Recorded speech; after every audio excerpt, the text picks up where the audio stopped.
Welcome to this episode of Workplace Stories, the People Experience Hub podcast, and I'm delighted today to be joined by Perry Timms, who's going to be talking about rethinking HR through organisational oscillation. What if transformation wasn't a destination, but a rhythm? What is the colour of HR? And we want to explore the concepts of organisational oscillation. What does it mean for leadership and how HR can thrive in a state of constant change? This is a super powerful conversation for anyone who is shaping the future of work. So hi everyone, here we are at Workplace Stories, the People Experience Hub podcast, and I'm delighted to be joined by the wonderful, the effervescent, the good friend, Mr. Perry Timms. Thank you, Nick. What a lovely description. I'll hopefully fulfill that throughout this exchange, but I'm sure, as in past history with us in conversation, it will be that. I'm really looking forward to this, and I know I'm going to have to do my best to just hold on to that 45 minutes, make sure that somebody isn't having to have three episodes of this. It's a season all on its own. And Perry, if it's okay with you, I always like to start these podcasts by talking about a bit of journey, a bit of career, how people can learn from you. So you've had this dynamic career in HR and OD. I just wonder, can you share a bit about your journey and what's shaped your thinking over the years? Yeah.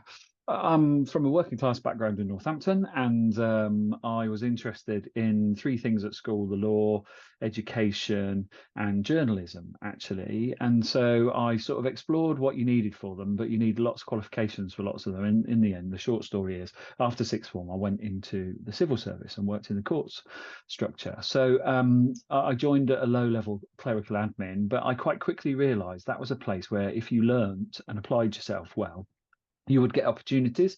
So I did. And before I knew it, I was leading teams and working on projects. And it was the early days of technology in the workplace for the civil service. So I worked on lots of tech projects. Now, I look back on that and I was part of ongoing change and transformation. I just didn't know that's what it was. But I found my space in that because you could have imagination, you could learn new things, you could experiment. That I think got me into the sense of what it's all about. And the learning part of it was also where I had to train people on the new system. And that got me into L&D. So in 2003, I joined an L&D function in the civil service. And then I had to help other people learn things like management and business performance and so on. And it opened up a door to systems and how people change throughout learning activities. I then got to work in the non-profit area where I think I really got to put on my experimental cloak and just absolutely go for it, because it was quite a pioneering organisation and the CIPD came to study us and we were listed in a report. Wow. So I got some stage time, to talk about that. And that's where it really opened up the community that, you and I are part of, and just the whole sense that HR was almost like an endless field. There was just so many opportunities within it. But I had already got the bug for systemic change, participation, experimentation. And so that's all I wanted to do. And then in 2012, I jumped out of corporate because that experimentation kind of run down a bit. And you'll know this, as an entrepreneur with your own enterprise, it is all about experimentation, constant probing, constant test and learn 100%, loops. 100%. Yeah, so that's where I am now. And I mean, the profession has been so kind to me, partly because people are so receptive to different viewpoints, right? I think HR gets a reputation for being the bureaucratic policing function, when actually there's a huge faction within it who are just constantly trying to do something better, different, more humanistic, more pioneering. So I guess I've kind of found that space and loved it. And I think what also came along my way was organizations who broke rules, who changed orthodoxies and did things very differently, like non-hierarchical, flat, agile, self-managed organizations. And they just made me come alive. So I kind of feel like I've got one foot in this progressive workspace camp and the other in the HR fraternity. And somebody once described it as a quite unique intersection, because it is literally a legacy and a future facing function. And I kind of think I like both. So therefore, it's a perfect space for me. I'm not just a pioneer and I'm not just an orthodox practitioner. I love that mid space. I love that. I love that so much. And it's an incredible journey as well. I mean, I resonate. This isn't I'm the host here. This is my story, but that resonates starting on a forklift truck or starting in an admin role and like experience in the world of work as you go. And I think like one of the things you and I come together on quite a lot is systems thinking, thinking about Yeah, broader systems, organizations as systems, not just yeah, technology systems, but hmm systems as control. mm, And we'll get into that in a little bit, I think. But mm, I think listening to all of that, the one thing that I love is, and I love working in HR, we'll call it HR, we'll call it people, we'll mm, call it mm, people and culture, whatever. I'm not mm. really fussed about what it's called, Not me. but it's an industry that lives within industries, within organizations that has in its own space so many verticals, so many horizontals Mm, that, it spans so much because people actually are universal. So yeah, the stuff that we're involved with ultimately is people in organizations and how they operate and work. yeah, But really what we're talking about here is it's like a Mondrian. It's like if there was a color for HR, it wouldn't be a color, it would be tartan. Yeah. yeah. Nice. Love Intercrossing it. lines Love all it. over the place. Love it. Fantastic. That's the Love vision. it. So if you were going to give, if the way that I'm Yeah, approaching this is if yeah, somebody just gets to this bit and decides to drop off, yeah, so let's give them some advice. If you would give someone advice, a HR person who yeah, is thinking about, yeah, they're in HR right now, they want to move beyond traditional practices, they want to yeah. think more about the Mm. future of work, what's the advice that you'd give them right now? It builds on what you said with tartan. So think less about your career as black and white and shades of grey, and more of a kaleidoscope, because that's what it is. It's constantly changing. The colours are shifting, and that's part of the ask. I think is that we don't find a one colour groove within HR. We have to be very multidisciplinary. So you might be an ER specialist, but you might have incredibly strong leanings for product development or using science. So I think that's it. Don't think about it as black, white, straight lines. Think about it as intersectional tartan and kaleidoscope shifts.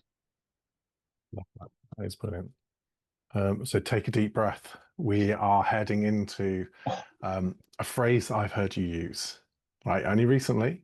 hmm So I hmm can see this as built up. hmm So organizational oscillation. hmm So you've introduced this concept of, and I'm going hmm to say it's organizational oscillation. hmm What is it? Mm. It's a little bit like we've already touched on, actually, this sort of intersection and this oscillating wave between the present and the future. So between the as is and the to be, from the reality to the possibilities. And I think my realization came in a number of different ways, both writing that book about HR operating models where I'm forced to look into the future, but I can't just do that without anchoring certain things in the now and even the past that's got us to here. A futurist once said that really there are four ways to look at the future, and one of them is to look back. So we do have to look at nostalgia and history and what got us here, but that doesn't mean we have to stay there. That just means we look at it for stabilization and potential rigidity that helps us with all the things that are a bit uncertain. So it came from that, and it was a realization that organizations are not running themselves as one organization. They're constantly running themselves as two organizations, the legacy one and the future one. Now, what I think we do wrong is that we look at things like change and transformation programs as an adjacent activity that eventually comes in and wipes out the legacy and creates the future organization. It's not. We are constantly building this future organization. So we're oscillating between future potential possibility experimentation and legacy familiarity and orthodoxy. The sooner we accept that, I think the sooner we can start to get rid of things like change fatigue, failing change programs, and this methodology that transformation is a thing that you do that then becomes the new organization. It's not. You are constantly oscillating between future and legacy state. So I've drawn it as a diagram where there is an intersection because you do need people to know that they are not just in the future, but they're also not just in the past and the present. They are actually part of building the future. It's almost like, today is the version of tomorrow that yesterday had. Do you know what I mean? It's literally that. Yeah. So that's what I mean by org oscillation. And I think the thing I'm getting really frustrated by is us using 20th century industrial born transformation techniques in an era that's creative, digital, and constantly moving in that kaleidoscope sense. Yet we think a program of transformation is going to make it happen. And it's just not. So, and I'm thinking about stuff that I've experienced probably in the last month as well, where I see this, where that anchoring as well. So people do anchor themselves to a position where, you know, what was it someone said to me recently, which is like, this will never work. This will never work because we tried this five, Yeah, 6 years ago. We tried this yeah, and it failed. It yeah, didn't work for yeah, us. And yeah, it took a huge amount of effort to yeah, talk to them about, but the environment has changed, the world has yeah, changed. yeah, It didn't work then because it could never have worked. yeah, If I yeah, think about the stuff that I've tried to do in the past that yeah, I haven't been successful at, yeah, that I've then later tried yeah, again and been successful at, it's because mm, I knew more. yeah, I had different tools, I had 100%. better tools. So, Yeah, yeah, just because it failed in the past doesn't mean yeah. it'll fail in the No, future if you can identify the change. yeah. I'll give you a really streetwise example, right? In our day, milk was delivered by an electric vehicle in bottles that we would recycle. That would be called ESG, circular economy model of business now. But it didn't work, not because the EVs didn't work or the glass bottles didn't work, but because supermarkets could stock it cheaper and we went to supermarkets, neither had it delivered or picked it Hmm. up, right? So that idea was not wrong, but that idea has fueled partly, pardon the pun, the EV industry and the whole sense of circularity. So one of the big cosmetics firms are saying you don't have to buy stuff in plastic packaging. You can bring it to our store, fill it up from a big vat and take it home, and it will be a fraction of the cost. It's almost like none of this stuff is new, right? So just because it didn't work at the time and didn't last doesn't mean it's not going to have a profoundly different effect in the future. Nothing's new under the sun, Nick. It's just how Right. we contextualize it. Yeah. I think things have their time and they have their time to shine and they have their time when it's done. And it doesn't mean that it can't come back. Do you know what I No, mean? I not at think all. that things can come back better. Good ideas Yeah. that didn't weather 10 years ago can come back with a new Yeah. coat of paint that Exactly looks that. different, but will work again under a new way of working. Absolutely. Um, and I Mm, think like mm, if I think about that traditional idea of transformation, that mm, constant movement between legacy and future mm, states, mm, mm, I also think about the micro, mm, the macro, the macro, because we can mm. start looking at that Yeah. standard. Yeah. Where are we at in a global Yeah. position? Where are we at in a country position? But Yeah. then you've got all these companies Hmm. who are in different stages. So Hmm. one company was 5 years in front of the next company Hmm. for all the reasons that we just talked about. Mm. But that person that's sitting in the company that's 5 years behind, looking at the trade press, talking about how amazing Google are and what the future of AI is going to be and how Yep. blockchain is going to change the world, and how crazy ideas like electric milk carts will change how we think Yeah. about food distribution. Yeah. It's when you're in that space, it's tough. And it makes me think about, if we are seeing this constant movement between legacy and future states, how Yeah. does that positively and negatively impact people's experience at work? Yeah. So I think the positive is in some of the stuff I said in my intro is that it does not require a program of a small group of people to build it. They might steward it, but it requires whole scale participation. Right. So it talks to the sense that we have to let the cat out of the bag and get people into experiment and play and understand and reveal mode wherever they are, whatever they're doing. We need a really clear vision, right? So the vision sets the kind of this is what we're headed to, and that could be a business model change, it could be an operational, functional change. But once that bit's set, what you don't do is get a small group of people to try and build it and inflict it on everybody. You need an infrastructure that means it can capture the best of what everybody's doing. Because I think the thing about change and transformation is everybody's just waiting with sometimes bated breath and sometimes dread and doom about what it means to them because they're not active in it. They're not allowed to play in it. They're Hmm. not allowed to participate in it. So I think the positive is experimental feedback loops, kind of shaping your destiny, getting your hands on it, looking at your role, going, rip it up. This is what I'm here to do, and I want to prove that. That's so powerful. That's the upside, right? And so that's where I think we can get real activism in this game, and I think we need it because it's so complex and multifaceted, right? The downside is the fact that I think people will feel the destabilizing shape to that, right? And they go, yeah, but I like, even though it's Hmm. not good for me, I like this anchoring. It's like, but in the end, it's going to choke you. It's like, yeah, but I've got breath now, and it's really difficult to persuade them to detach from that. And so there's something about their confidence that needs to come Yeah. into play here, right? Now, the best way you do that, and I love this phrase, it's not mine, I heard it, is that conversations are the smallest unit of change. That's all you need to do is have a conversational approach to people. So they go, I'm frightened, I don't know what to do, what do I do? And have somebody who can hold that space and work on that with them. So organizations that do programs with corporate propaganda is not good enough. Lots and lots of people who know what's going on, who can have lots of conversations. That's how you create all the weaves in the tartan that you talked about. So the downside side is destabilization and the fear, but the upside is the participation and conversation. So you can see it when you've worked in organizations that are fast moving, with people that are fast moving, and taking people on that journey Yep. is 100% conversational. It's about, Yep. it's like where one person may say, we manifest this into the universe by talking about it or Yeah. talking about it in a positive frame. They're Mm. talking about an approach which some people may talk about as woo woo and stuff like Yeah. that. But actually, I have a belief in this, which is when Me we too. talk positively Yeah. about a future and we talk about the Yeah. future as if it could be now, we talk Yeah. about the roles people are in and talk about the world they could live in.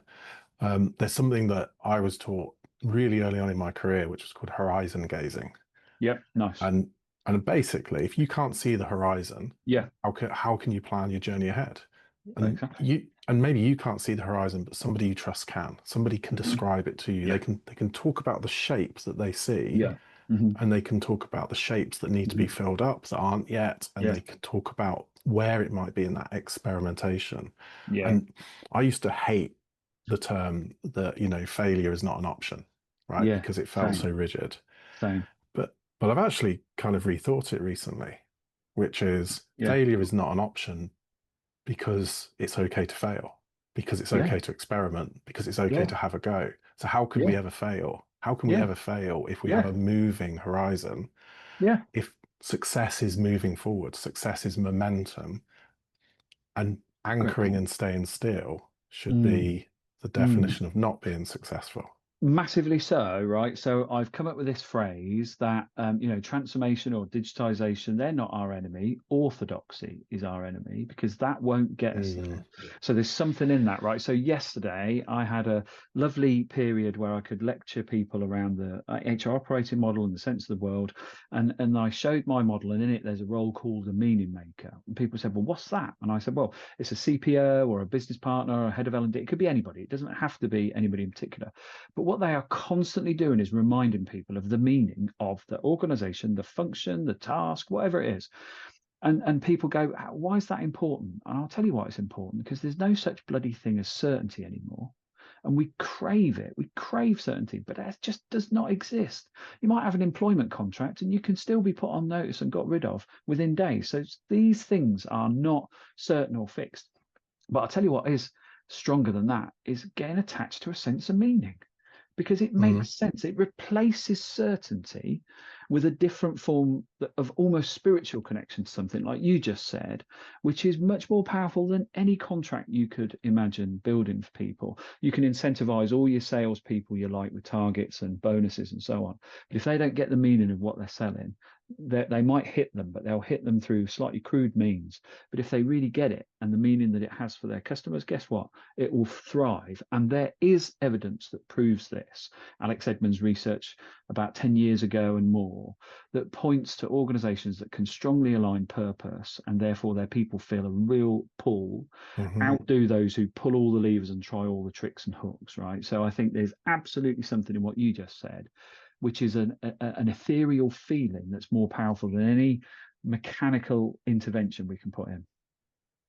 And it just gets shown in so much data. I think our own insights report shows that Yeah, purpose is the yeah, engagement superpower, and within purpose, it's pride, it's yeah. meaning, it's Mm, all of that stuff. And if I mm, think about when I felt most lost in my careers, like in the yep, various careers that I've had, and yep, even in the short term, growing this company, yep, when I've felt most lost, when I've felt most adrift at sea, yep, yeah, even most alone, yep, when I didn't understand what my new role was, as the business yeah, was changing, as we employed yeah, more people, hmm, somebody yeah, came in to do the role that I did. Somebody took hmm, that part of my role away. Well, what's my hmm, job? Where I am I know. in all of I this? What's know. the point of me? And if I couldn't Yeah. describe what the point of me was in Hmm. this organization, I felt Yeah. lost. Yeah. And but when you can sit there and say, Yeah. I know what I do and I know what I bring and I know Yeah. why we do it. I know why I am here. Yeah. It is so powerful, so Cuts through a lot, powerful. doesn't it? And just while you're talking about your tool and platform and product, and I looped into that conversational piece, right? Some people might be saying, I've got 50,000 people. How can I have conversations? A, you can anyway, because it's not just you, is it? There are a number of different No. ways to do it in a nodal network. But people can have conversations, as we know, through digital means, right? They can share a viewpoint, they can aggregate others' comments on it, and that's a form of conversation as well. It's not just the traditional exchange like we're having now. Conversations are also little tiny threads that we post in the digital world. Oh, definitely. Definitely. I want to move on, I think, now, Yeah. which is, I mean, move on to the same space like natural journey, but Mm. um, like one of the things I've heard you talk about again a lot is about reframing OD and adaptive HR. And Yeah. I remember, I can't remember if it was I was at the Reward Gateway event that Mm. you talked at, Mm. or it was Mm. somewhere else. But I heard you talk about the OD, organizational design, organizational development, is no longer episodic, but it's Mhm. now a constant flow. Yeah. And I'd love to hear more about that. And I'd love to Yeah. hear more about anyone who's listening go, well, how do I adapt into Yeah. that? How do I adapt Yeah. into constant flow? Yeah. With no disrespect to anybody, then I'll give a sort of crude example of perhaps how OD has operated in the past. It gets a commissioning brief. We've just acquired, this needs a restructure, whatever it is, right? And OD gets a commissioning brief and gets asked to do some diagnosis and then some design and then some deployment and development and ongoing adaptation to it. So that's the episodic bit. I mean, it's been commissioned in by people. Now, what I'm describing is that you don't do that. You don't wait to be commissioned. You go to a business based on data feeds, based on sensing, based on almost like comparisons, and you go into them and say, I've spotted this, and here's what we could do about it if we find out this, and if we start to bring some of this in through experiments and so on. So you don't wait to be asked, is all I'm saying there. Now, that is not episodic because you're not sat there waiting for a piece of work to come in that you can measure the hours it's going to take or whatever. You are just intervening in the system. You are an individual as an instrument of potential change that somebody hasn't even asked you for. That's where value really comes in because those leaders, bless their heart, right? They are not just not seeing the wood for the trees, they can only see bark. But you can stand back and go, this coppice is not being well looked after in this ecosystem. I need to go and help Mhm. out. That's what I mean by that. So you almost intrude and you hack into and you provoke a thought and a conversation based on you having a very good horizon scanning, to use your phrase, sense of what's going on here. And that can be picked up in conversations, that can be picked up in analytics, that can be picked up in by spending time with them. So there's this concept really that HR's kind of waiting for an order in order to perform. Don't do that. Don't wait for that. Intervene, provoke, Mhm. agitate, prompt. And even if you get a response which says, I don't see it that way, it's say, well, let's explore that then. Because if you don't and I do, there's something going on here that's worth tabling just to get to the point that we know the truth is going to come out. Because sometimes people won't admit that something's going wrong. And even if somebody else points it out, they're like, well, I'm not having that because I don't believe it's wrong. It's like, well, let's test that.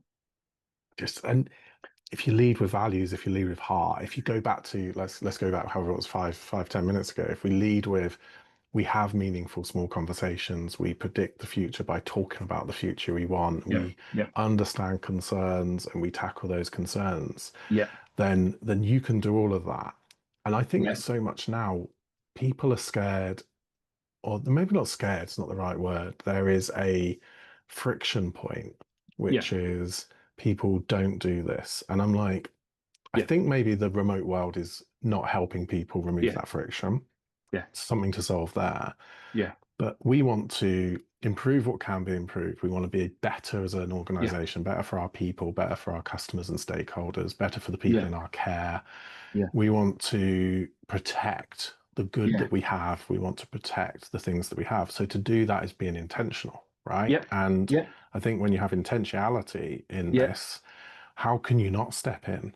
And I think this is really interesting. So literally a conversation that I've had this week with a few people is there's a real difference. And I said there's a real difference between stepping up and stepping on, Hmm. right? So if Mm. you are stepping on somebody, if you're stepping on Mm. their toes, if you're stepping onto their plans, Great point.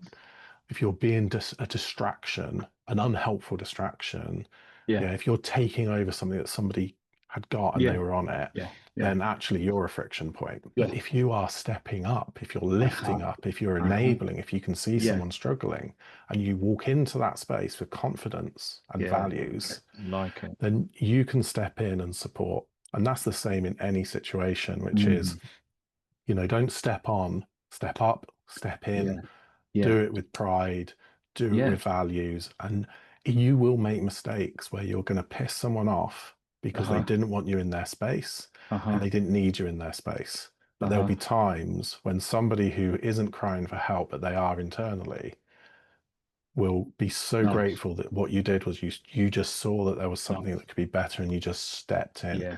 led Yeah. by values, led by compassion, Yeah. and you did it in the right way. And that's a profoundly human instinct that's coming through there, right? And so things like World Economic Forum, Deloitte Human Capital reports, they do talk about imagination. And I think everybody thinks that's just creative frontier pushing.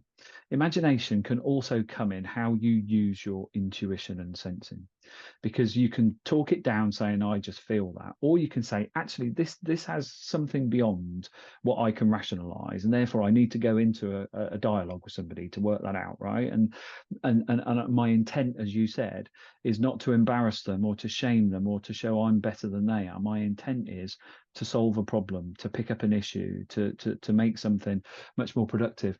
I found two questions really unlock that in people, Nick. So I love that whole step up and then step in and then step forward. I think that's lovely. The two questions I have that invite that without friction are when you say to a leader, what are you most comfortable with going on at the moment? And they tell you. And then you say, and what are you least comfortable with at the moment? And believe it or not, they tell you that as well. And then you can go, Philly should say that because I've spotted that too. What can we do about it? It's non-intrusive, it's non-judgmental, you've tabled it. It's a level of comfort, not competence. It's so easy to talk about. So I'm totally Mm. with you on how you don't step on things. That's dangerous and almost like arrogant.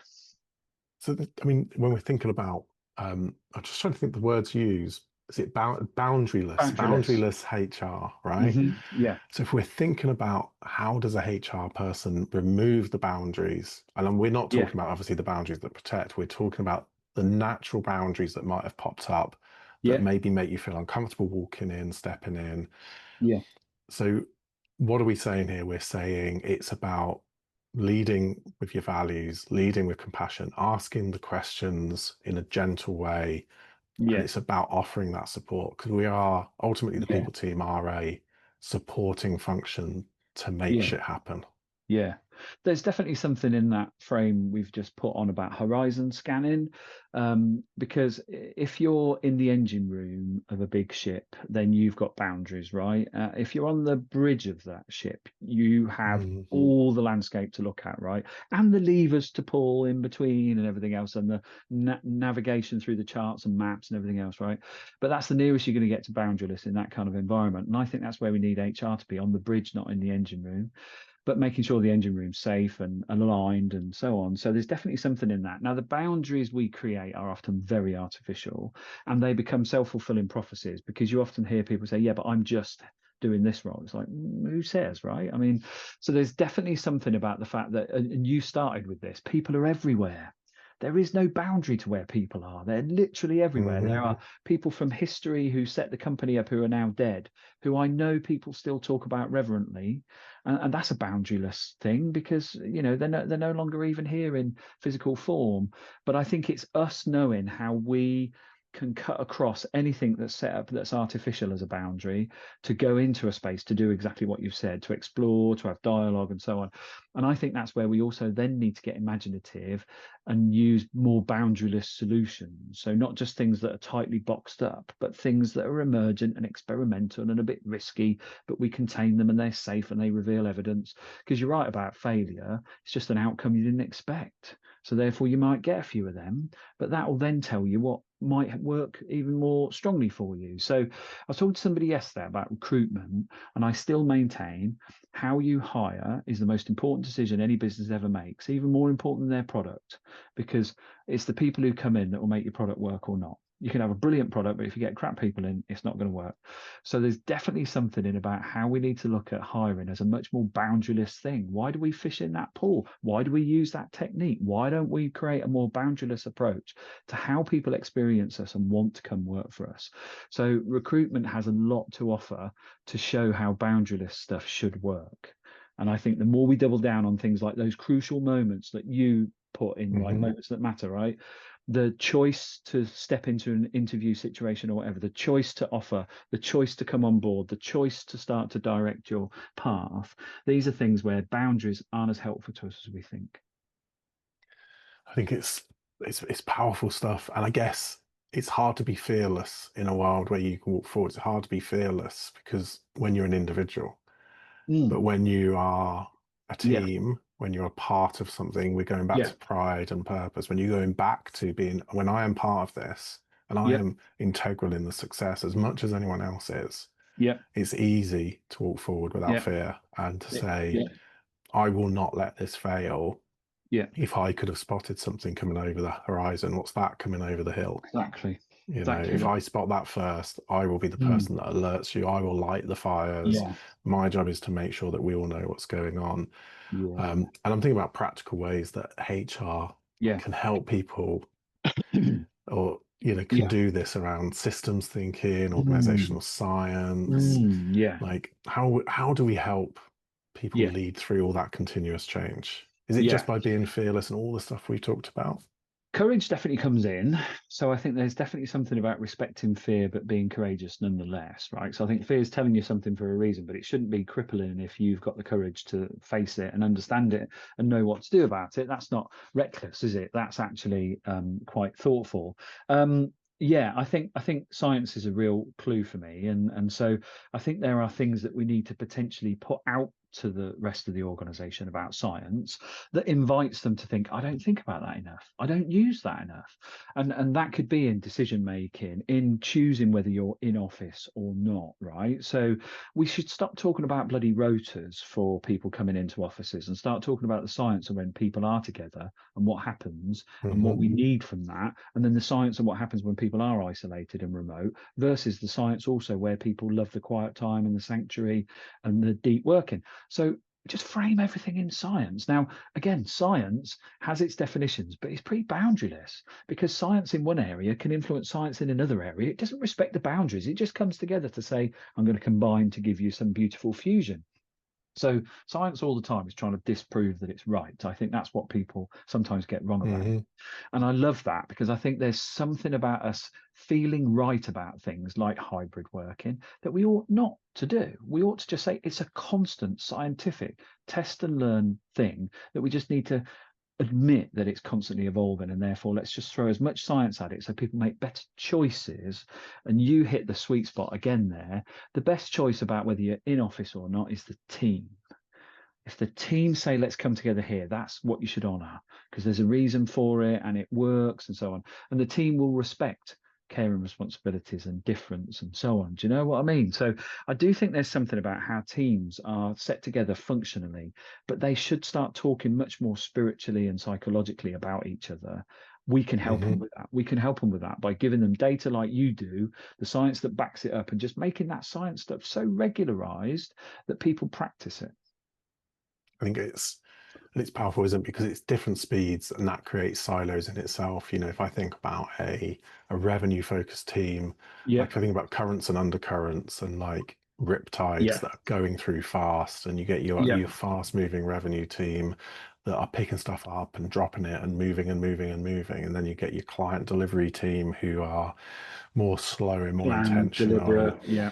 and then you've got all the stuff that sits underneath that or above that. It's kind of like Mm. Mm. technology, engineering, finance, procurement. You've got the teams that are probably feel like they're going fast themselves, but are Yeah. nowhere near going as fast as, you know, physically fast as maybe the sales team are, and you've got all of Yeah, that conflict in yeah, speed. yeah. How do you bring all of them together Yeah, great to point. And again, it's change? another boundaryless thing, isn't it? Because if we think less about everybody going to a certain tempo and we think more about how we match that tempo and go through the gears, that's a lovely way of thinking about it. So, if we're somebody in an OD world who is looking at a sales team and they need some org effectiveness type work, what you don't do is sit and pontificate for hours and then jump in after sort of 3 weeks.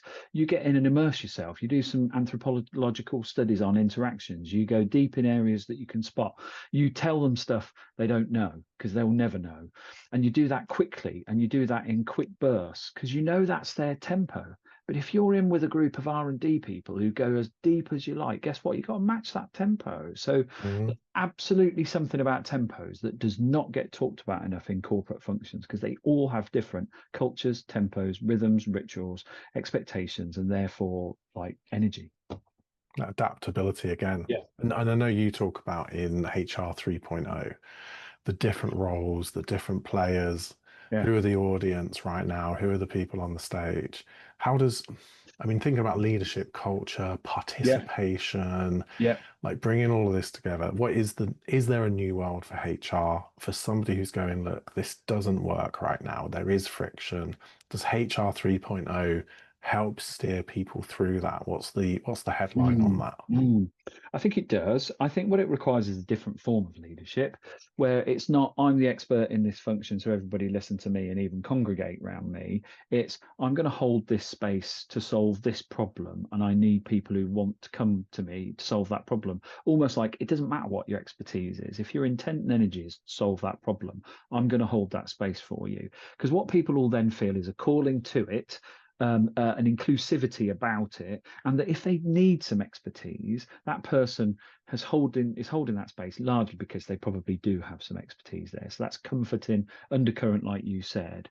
So I think leadership is less about I'm going to tell you what to do and I'm going to create a space where you come and do it, and you probably do it on your terms. Mm. I don't even know how to orchestrate all this, but I will be there if you want a pull down expert or an on demand visionary or whatever it might be. So I think it's absolutely that. So I think the playbook of leadership has been all knowing. And Satya Nadella said this, didn't he? I want to go from know it all to learn it all. And that's exactly what leaders ought to be. They're like, by bringing people into this space, I get different perspectives on things that I'm supposedly an expert in that I would never get if I didn't do that. If I made the call on it, I'm just using my expertise from back then. You might be bringing some adjacent intelligence Mhm. to it that I'd never know. Now that's rich, and that's a learning organization there. Now, HR's role, I think, in 3.0 is to model that first and then show the rest of the world this is how you do it. This is how you aggregate skills, capability, and imagination, because the rest of the business world just does not know how to do that. Yeah, and it makes sense as well. And I think about that as think about participation. Like, so we're building this new world, we're going to create this stuff. And maybe it starts with that HR 3.0 thinking, HR role modeling, leaders Yeah, behaving yeah, in a proving different it, all way, that. Yeah, holding space, I kind of want to do that. I didn't know that people were holding space, sort of yeah, holding up yeah. fingers like That's that it, for man. me. It is. So organizations fostering a culture that supports participation, alignment. Mhm. It feels like a fluid state of being right now, Yeah, and it's going to introduce some of that complexity. But again, painting that picture for someone that's in front of them that says it's okay to yeah, participate and it's okay to yeah, say something that isn't going to land in this new world. yeah, It's okay to have a view that we need to explore with you and take you on that journey. yeah, Um, what kind of leadership do you think is going to be needed to guide people through that yeah, uncertainty and change yeah, if someone's heading to that yeah, HR yeah. 3.0 state? I think they have to model the combination of I've got an expert slant on this, and my experience tells me this, but I've also got a visionary, imaginative thing in mind.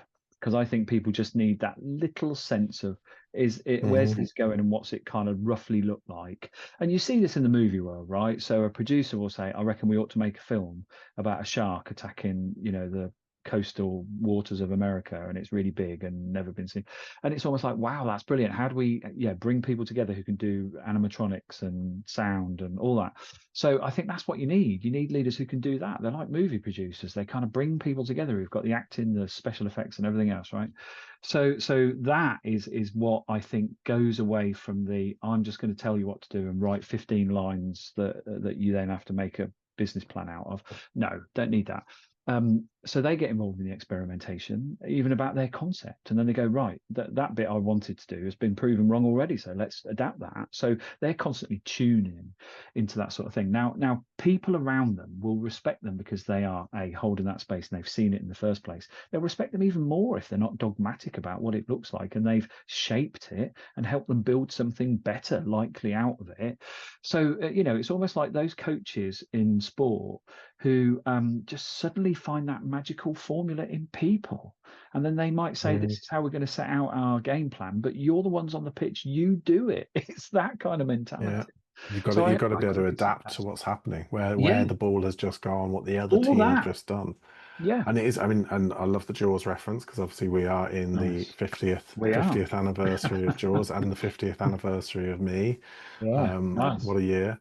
So I think that, thinking Yeah, about what you just said about that being fluid, yeah, um, it does require a leader that is going to be interested and curious, that is going to be yeah, challenging and have expectations, but is going to create yeah, an environment where people can move forward and think for yeah, themselves and adapt in the moment rather than always seeking permission to play, always seeking exactly. permission to move forward. We'll only Yeah, move forward when we can. We all move forward together, yeah, you know, and we'll yeah. also follow one minute you're in front, 1 minute I'm in front. Yeah, yeah, totally that geese V formation thing. And that creates genuine psychological safety because you're all in it in that sort of special forces kind of mold, right? Because you can interchange and influence and so on. So this whole speak up thing has, got a lot of truth behind it. Like Megan Rates talks about speaking truth to power and all Hmm. that. If you've got power, you ought to make it that anybody can speak truth to it without making a song and dance about it, because that's true power then. Otherwise, it's a falsehood because you don't want it prodded because it's not that strong. So you therefore create fear about it. Don't have it open. Let everybody pull it apart because if it's strong enough, it will still come out in the way it's meant to. So that's true power. Now, if that isn't the case, then there's people around who need to go, that's an abuse of power. And that is not going to work here. We need to make more examples of people who are not open to that participation, because the future world things and the current world things are so complex.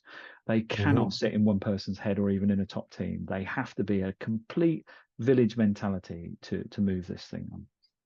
It's it, it's so true, and asking those questions. Going back to your point earlier about asking the questions, having the conversations. I remember my first senior manager position, working for one of the employee relations directors at Tesco, and I remember he said to me, sat down with our first proper meeting together after I got the job, and he said to me, "How do you like to be managed?"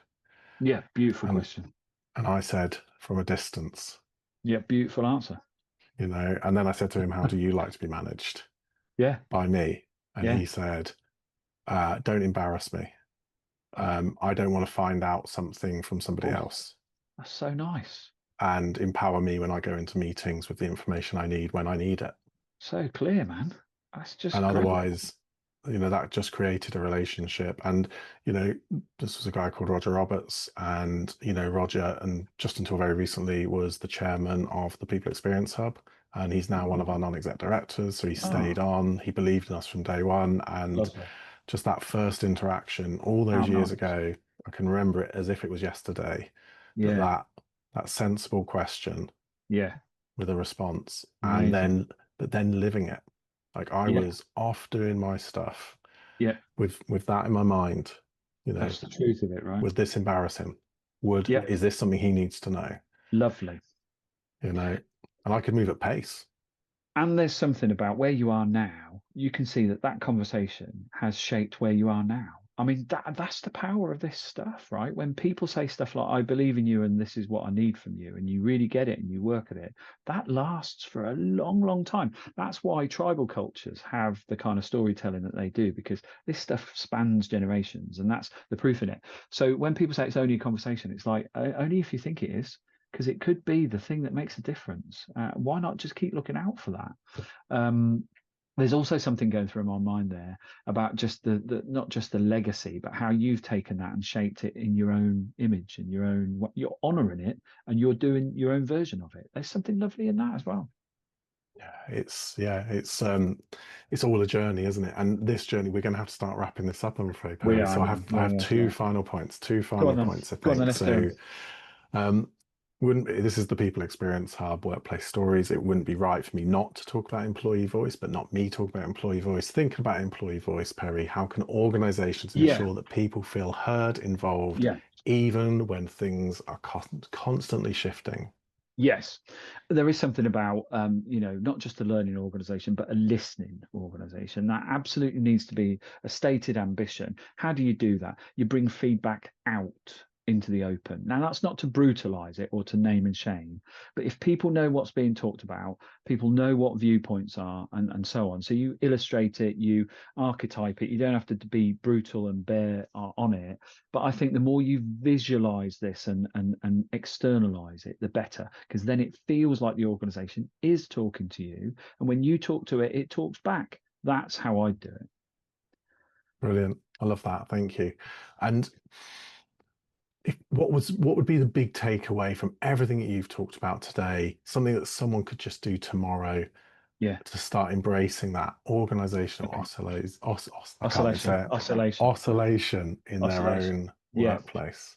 I think there's something about, if you can map the legacy stuff that you don't want to let go of, that you want to take into the future, that holds you strong and belief systems, map it out, write it out, then write all the things that excite you about the future and just start lining them up. What does the legacy give me in the future? What does the future strengthen about my legacy?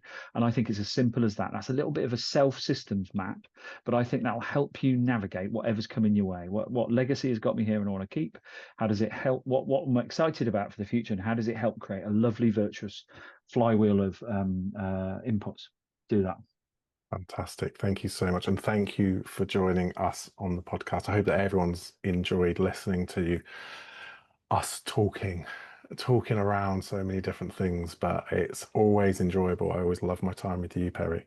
Same, Nick. Same. Thanks. Loved it. And if someone wants to connect with you, if somebody wants to Mm, ask you questions, where should yeah. they go? Where do you live? Where it's easily accessible for someone to come to you? LinkedIn's obvious, and I'm always DMs are open and so on. And pthr.co.uk, you can find me there. We've got YouTube stuff and everything. So yeah, you can pick up stuff like that. But LinkedIn is easy to get me. Amazing stuff. Thank you so much. And I look forward to speaking to you again soon, I am So sure. let's do it, Nick. Thanks a lot, mate. Well, Appreciate that's it. it.